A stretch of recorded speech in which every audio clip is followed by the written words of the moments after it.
Well, let's focus on Italy now, shall we? Inter move up to second in the table with a convincing victory over Sassuolo. But before we talk about them, let's talk about the fact that Juventus dropped to fifth. They could only manage a 1-1 draw against Benevento. Gab Marcotti with us. Gab, that's 5 draws now in their opening 9 matches. Not good enough. Yeah, and look, I mean, I think people are going to see a direct correlation with the fact that Cristiano Ronaldo wasn't there. And that's not a good narrative for Andrea Pirlo, for this team. Personally, I think that this team, when they did make progress, they made progress regardless of Cristiano. But now it's all going to be, point to the fact, when he's not there, they can't get it done. I think this was a big night for Paulo Dybala. I don't think he sees his opportunities. Alvaro Morata scored early, but then, of course, kind of went on the fritz a little bit. The problems then remain in the middle of the park. They're simply too slow in moving the ball. They do not have a natural playmaker. We've said this before. Bentancur maybe one day might be that guy. He's not that now. Rabiot certainly isn't. Great player, but does different things. Archer, forget about it. So I think this is going to be an ongoing issue for Andrea Pirlo. Once again, Gab, I will bring up the point. If this was Sarri, you'd be very angry. Yeah, but it's not Sarri. It's Andrea Pirlo. And there is a commitment behind Andrea Pirlo, a full commitment, which he has embraced, to try and do things very, very differently. That commitment wasn't there last year with Sarri. It didn't come from Sarri, and it didn't come from the club.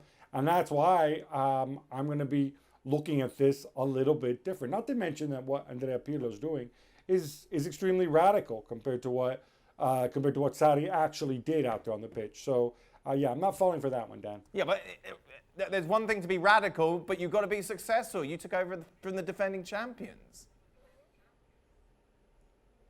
Yeah, but this was the year when, after 9 in a row, if you were going to go in a new direction, this is the year in which to do it. Obviously, they're not happy with dropping points in these circumstances.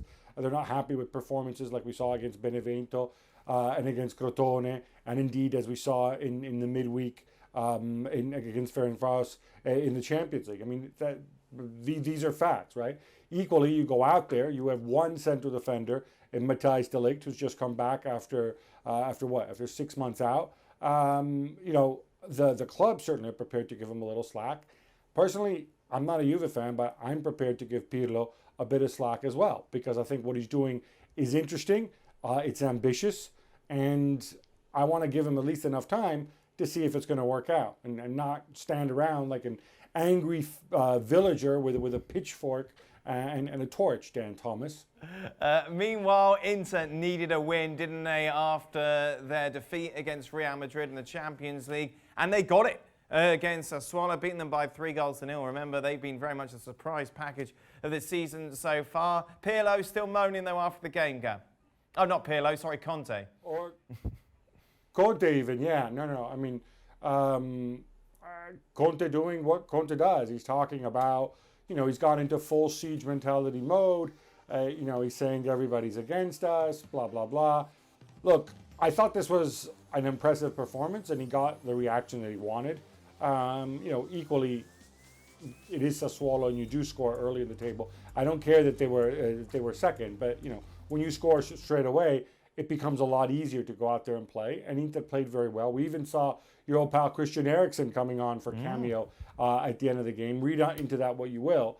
This whole thing of being everybody's against us, people can't wait to see us fail, and blah blah blah.